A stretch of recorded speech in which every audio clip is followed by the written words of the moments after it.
Et bonjour à tous, nouvelle vidéo de correction d'exercice. Il s'agit de l'exercice 2 dans la série que vous ai transmise. Donc c'est un exercice d'application directe du cours. Il s'agit donc de questions indépendantes. Donc à chaque fois, il n'y aura pas d'enchaînement entre les questions. Alors on a une première question, on nous explique qu'un lycéen a travaillé pendant les vacances et sur sa feuille de paye est inscrit salaire brut d'un côté, donc 1200 euros, et retenu sécurité sociale 150 euros, 151 euros et 20 centimes. Et on nous demande quel pourcentage du salaire brut la retenue représente-t-elle. Alors, bon, ici on a sur cette première question, je vais peut-être diminuer un tout petit peu la taille de l'énoncé pour gagner un peu en espace d'écriture. Voilà. Donc j'allais dire, euh, donc ici on a quelque chose d'assez classique. On a un ensemble, une population. Alors ça fait bizarre de parler de population dans ces cas-là, mais c'est comme ça, hein. C'est le vocabulaire, comme je vous l'ai dit dans la vidéo dans laquelle je détaillais le cours, a été emprunté au vocabulaire de la démographie. Donc dès que l'on étudie quelque chose, bah, c'est une population. Ici, les euros, euh, c'est les effectifs, donc c'est le nombre d'individus en quelque sorte. Et donc on s'intéresse à la proportion d'une sous-population dans la grande population. Donc vous avez le salaire brut, c'est la population globale, et puis à l'intérieur on a la retenue, d'accord, la retenue, sécurité sociale. Et du coup, eh bien, on a le montant, donc on veut la proportion finalement de la retenue euh, parmi le salaire global, donc les 1200 euros. Voilà. Et du coup, eh bien, c'est un calcul de proportion. Alors, comme on nous le demande en pourcentage, je vais peut-être tout de suite mettre fois 100, comme ça, j'aurai directement le pourcentage. Sinon, on fait comme j'avais fait dans l'exercice précédent. D'abord, on calcule la proportion, on va dire, toute simple, d'accord, ici. Et après, dans un second temps, on multiplie par le 100 pour avoir un pourcentage. Donc on passe à la calculatrice pour avoir le résultat. Donc, alors là, je suis pas dans le bon truc. Hop, 151,20. Alors je mets juste divisé, enfin 2, divisé par 1200. Et donc ça fait 0,126. Alors si je fais fois 100, eh bien j'obtiens le pourcentage. Ça fait 12,6. Donc égal 12,6. Donc j'écris pas de phrase pour gagner un peu de temps, mais du coup si je devais faire une phrase, je reprends la question et je la formule pardon, à l'affirmative. On me demandait quel pourcentage du salaire brut la retenue représente-t-elle. Eh bien on répond, la retenue représente 12,6% du salaire brut. Donc voilà pour cette première question. Je passe à la question 2. Question 2, on nous dit qu'en 2004, la population active française comptait 27 455 000 individus, dont 12 680 000 femmes. Quel pourcentage de la population active représente les femmes? Eh bien là encore, on est sur une sous-population à l'intérieur d'une population. Donc la population des personnes actives françaises et donc les femmes à l'intérieur de cette population-là. Donc pour avoir la proportion, alors là on me demande pas, si on me le demande en pourcentage, pardon. Donc à nouveau, je vais calculer euh, combien représentent les 12 680 000 femmes parmi les 27 455 000 personnes actives, d'accord, français actifs. Et je fais x100 pour avoir le pourcentage directement, d'accord. Si on m'avait demandé simplement la proportion et qu'on m'avait pas précisé le pourcentage, eh bien je me serais contenté juste du quotient, ici, de la division. Éventuellement, j'aurais pris, moi, arbitrairement la décision de multiplier par 100 pour le convertir en pourcentage, pour que ma phrase ait un petit peu plus de sens, peut-être, mais ce n'était pas une obligation. Là, c'est l'énoncé qui m'oblige à le faire. Alors, je vais passer à la calculatrice. Je vais réduire un petit peu pour avoir le calcul sous les yeux. Donc 12 680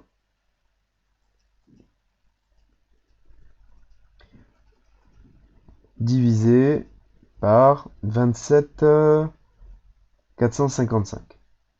27, 455, mince, pardon, 455 et les 3 zéros. Et donc, ça fait, si je fais x 100, 46, alors on va arrondir, je propose, hein, on nous dit rien à propos des arrondis ici, je propose d'arrondir au dixième, c'est-à-dire à un chiffre après la virgule. Alors vous avez vu que on a après la virgule un 1, c'est notre chiffre des dixièmes, mais après le chiffre des dixièmes, le chiffre suivant c'est un 8. Donc si je veux arrondir, il faut que j'augmente le chiffre des dixièmes et que je le passe à 2. Donc ça va faire environ, du coup je vais effacer le égal, je vais mettre un environ égal 46,2. Ça veut dire que les femmes représentent, si je fais une phrase, hein, les femmes représentent environ 46,2% des personnes actives en France en 2004.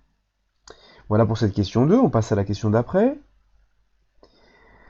On nous dit que 28% de la surface du territoire français, ce qui représente environ 154 000 km², est constitué de terrains boisés. Quelle est la surface totale du territoire français?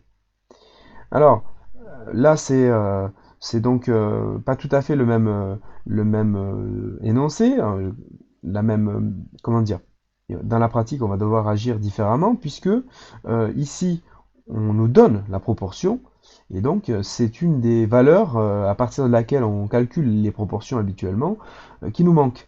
Donc là, on nous explique que du coup, alors je vais faire un petit diagramme pour qu'on comprenne mieux. On a la surface totale, d'accord? Surface totale. Et à l'intérieur, on a la partie boisée. Boisée. Surface boisée. Ok. Ce que l'on sait, c'est que cette surface boisée représente 18%. Ou que la proportion, du coup, c'est 0,18.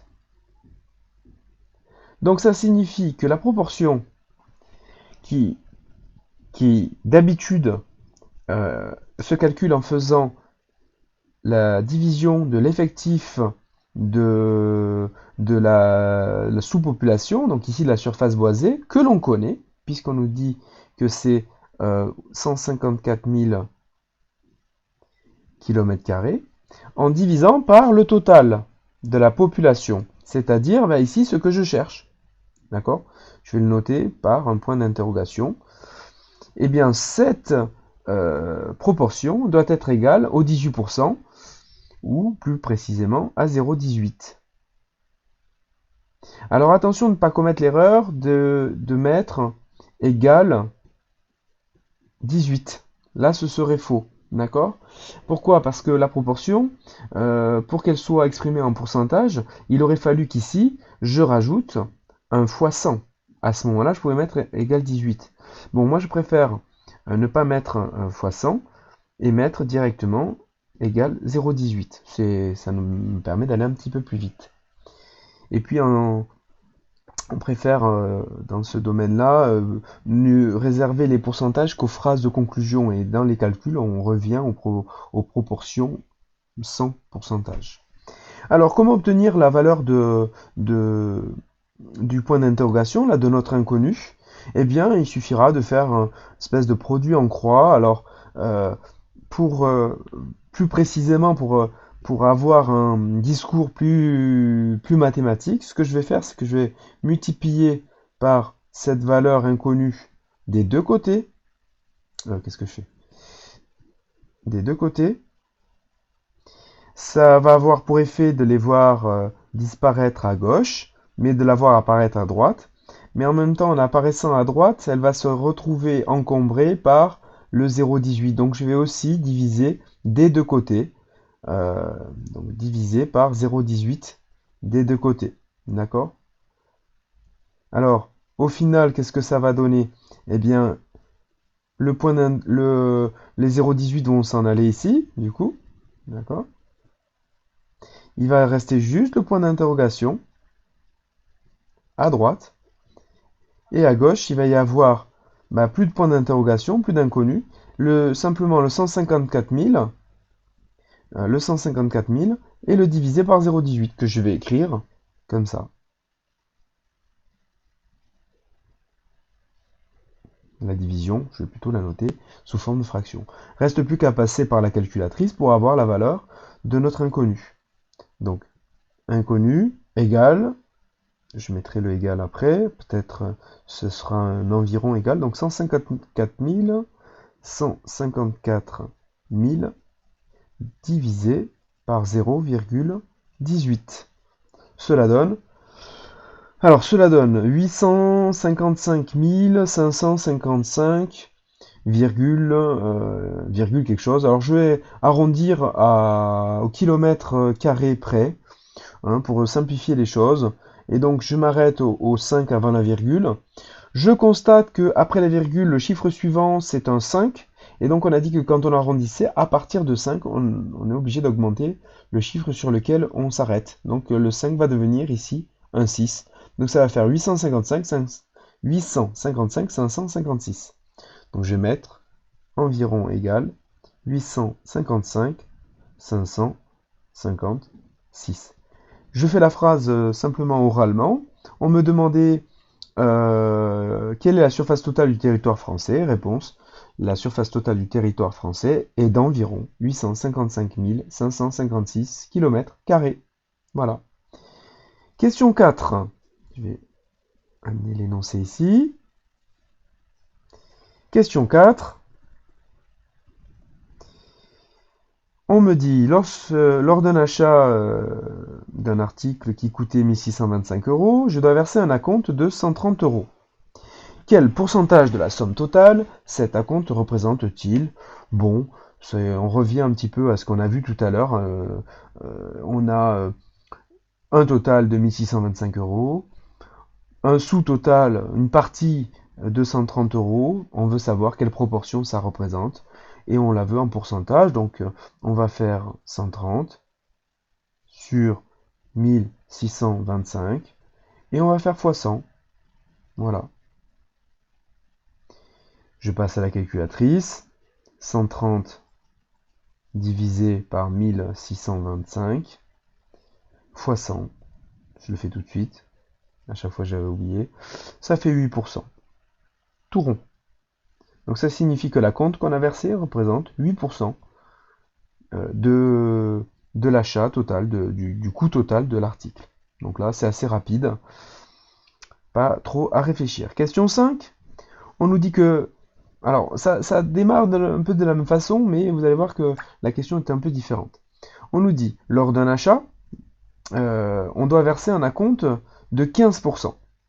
Et il me restera alors à débourser 1700 euros. Quel est le prix de cet article? Alors là, c'est un petit peu plus difficile. Cette question-là est un petit peu plus délicate. On va faire un diagramme pour mieux comprendre ce qui se passe. Donc, on a le coût total. On ne le connaît pas. J'insiste, on ne le connaît pas. On a l'acompte. D'accord?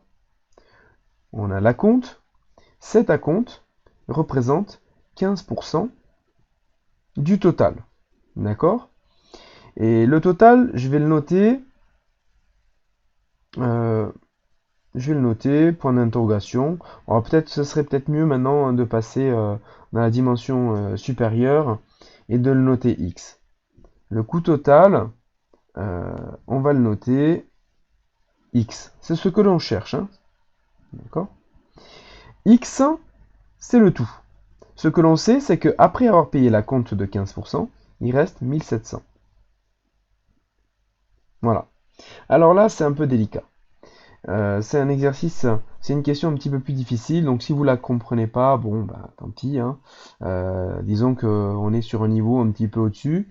Bon, faites l'effort quand même d'essayer, vous allez voir que ça se fait quand même. Alors, on sait que la compte, c'est 0,15. 0,15, comment on l'obtient? Eh bien, on l'obtient en divisant ce que l'on a payé ici par x. D'accord? Et ce que l'on a ici, je vais le noter par une autre inconnue, qui est un point d'interrogation. Et après avoir payé ça, il me reste 1700 € à payer. Donc, ça signifie que les X euros qui sont tout ça, en fait, c'est 1700 plus ça, c'est-à-dire mon 1700 plus la compte, eh bien, ça donne les X euros au total. Je répète, la grosse patate là, c'est le prix total de l'article, c'est X euros. On a un acompte inconnu dont on connaît juste la proportion, c'est que c'est 0,15, parce que c'est 15%, mais on ne sait pas combien on a déboursé pour verser cet acompte. Ce que l'on sait, du coup, c'est que l'acompte, donc j'ai noté par un point d'interrogation, plus les 1700 € qu'on nous dit qu'il nous reste à payer, et bien en tout, ça fait le prix total, c'est-à-dire les X euros que je cherche. Donc c'est ce que j'écris là, 1700 plus l'acompte égale X. Du coup, vous serez d'accord avec moi pour dire que ce point d'interrogation qui correspond à l'acompte, eh bien c'est pareil que X moins 1700. Alors, comment je suis passé de là à là? Eh bien, j'ai simplement isolé le point d'interrogation en me débarrassant du 1700 qui est là et donc en le soustrayant des deux côtés. Donc j'ai fait, je vais vous le mettre en couleur, je vais le mettre en vert, de là à là, j'ai fait moins 1700. Et pareil de ce côté-là, moins 1700. Je ne sais pas si ça va rentrer, si ça rentre. Voilà, donc du coup j'obtiens ça. Alors pourquoi faire ça? Parce que je veux pas avoir deux inconnus, moi, ça ne m'intéresse pas d'avoir l'acompte comme inconnu et ce que je cherche, qui m'est demandé à la question, c'est-à-dire le prix de l'article. Du coup, le point d'interrogation qui est là, je vais le remplacer dans un deuxième temps par, eh bien, ce que je viens d'obtenir ici, c'est-à-dire, je vais dire que 0,15, c'est égal à x moins 1700 sur x. Et là, j'obtiens une drôle d'équation finalement à résoudre. D'accord? Une drôle d'équation, j'ai bien une seule inconnue, ça c'est pas un souci. Par contre, pour la résoudre, il va falloir que je trouve une solution.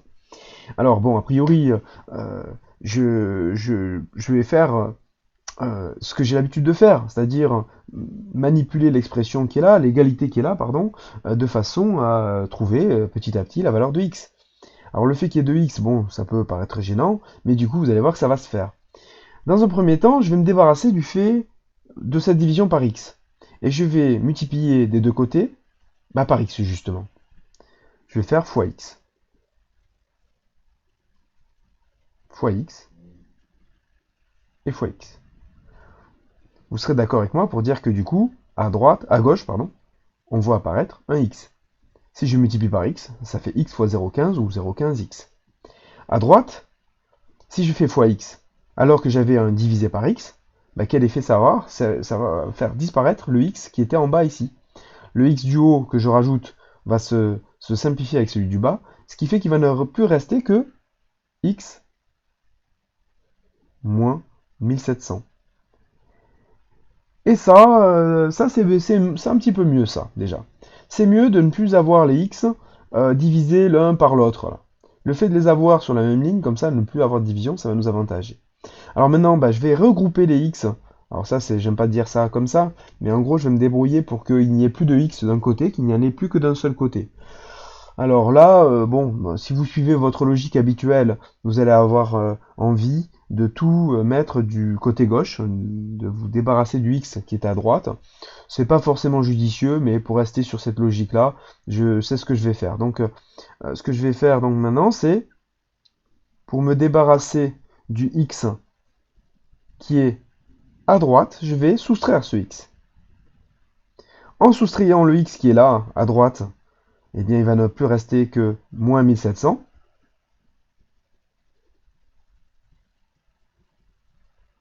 Et à gauche, en revanche, il va apparaître un autre x. Voilà.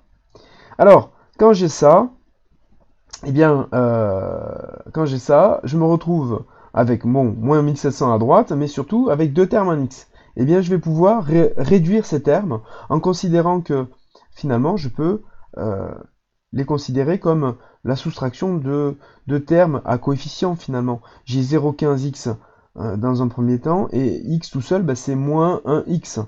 Donc ça revient finalement à compter combien il reste de x après cette soustraction. Si à 0,15 x, je soustrais 1x, bah ça revient à faire 0,15 moins 1. Ça va donner, vous pouvez le faire à la calculatrice hein, si vous n'êtes pas sûr, mais ça va vous donner moins 0,85 x.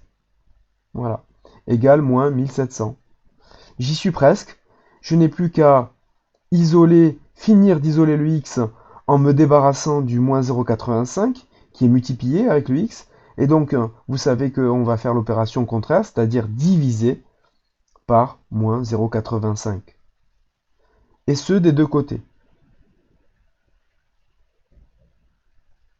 Moins 0,85. Voilà.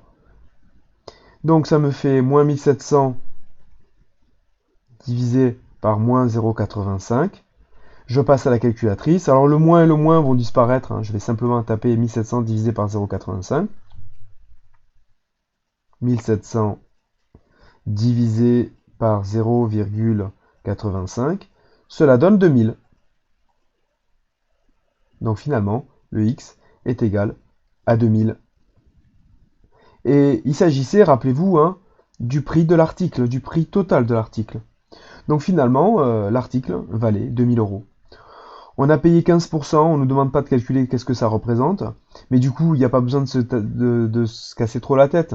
S'il nous restait 1700 à payer après la compte, c'est que la compte, c'était 300 euros. Voilà. Bon, c'était pas demandé, mais du coup, la seule chose qui était demandée, c'était le prix de l'article, donc c'était 2000 euros. Voilà, on termine avec la question 6. Je vais baisser l'énoncé pour qu'on l'ait sous les yeux, en espérant que ce soit un petit peu plus facile, n'est-ce pas?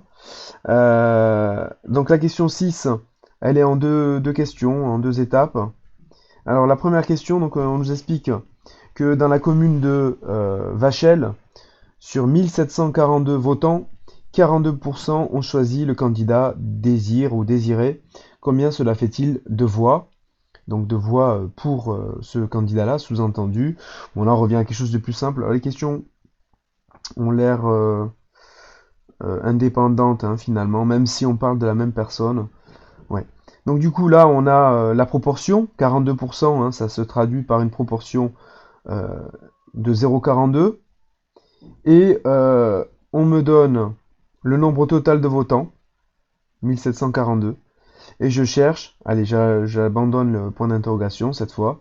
On cherche le nombre de voix obtenues par le candidat désiré, on va dire, désiré. Et donc, bah, il n'y a plus qu'à isoler finalement le x. Le meilleur moyen, c'est de multiplier par 1742 des deux côtés. À droite, ça va faire disparaître le 1742. Du coup, cela donne x tout seul à droite et 0,42 fois 1742 à gauche. Donc je vais passer à la calculatrice, je vérifie que je ne me sois pas trompé, non c'est bon. Donc 1742 on a dit fois 0,42. Cela fait 731. Alors ça fait bizarre parce que ça fait 731,64. Il s'agit d'un nombre de votants. Donc je pense qu'il faut arrondir. On va dire 732 personnes. D'accord? 732 voix pour le candidat désiré. Environ. Voilà. Et dernière question, et ça ponctuera, ça clora cette vidéo, un petit peu longue peut-être.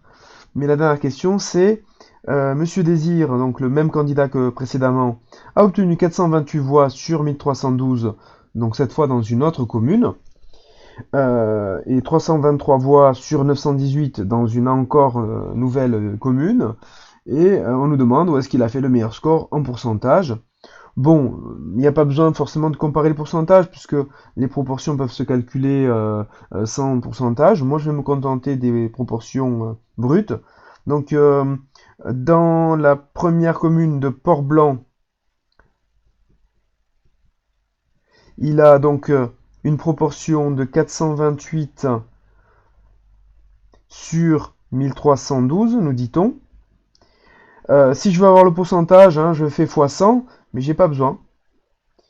Tandis que, alors je vais faire le calcul, hein, cela fait donc 428 sur 1312. 428 divisé par 1312. Cela fait 0,30. Allez, 0,30. 326, allez, on va mettre. 0,326. Pardon. 0,326 environ, du coup, je vais mettre. Voilà. 0,326. En pourcentage, ça représente environ 32,6%, pardon. Et l'autre commune, comment s'appelle-t-elle déjà? Saint-André. Voilà, Saint-André, 323. Alors, Saint-André. Saint-André, il a obtenu 323. Zut. 323 sur 918. Donc environ égal. Et on va aller chercher à la calculatrice. Donc 323 918. 323 divisé par 918, c'est environ égal à 0,352. Hein, on arrondit à 2 le chiffre le troisième chiffre après la virgule, le chiffre des millièmes donc, parce qu'il y a un 8 juste après. Donc environ 300, et j'ai déjà oublié, 352, pardon. Ce qui représente un pourcentage de 35,2% environ. Et donc du coup c'est à Saint-André qu'il a fait son meilleur score, hein, je vais le surligner. C'est ce score-là qui est le meilleur, et donc c'est dans cette commune qu'il a fait le meilleur score. Voilà. Mais écoutez, c'est tout pour cette vidéo, c'était un peu long, il y a eu une question, la question 5 un peu plus difficile. Je pense qu'il faut surtout se concentrer sur les autres. La question 5, à la rigueur, vous pouvez la laisser de côté. Voilà, écoutez, c'est la fin de cette vidéo. J'espère que j'aurai été clair. Si vous avez des questions, n'hésitez pas à me contacter. Et puis, en attendant la prochaine vidéo, je vous souhaite à tous une bonne journée et prenez soin de vous. Au revoir.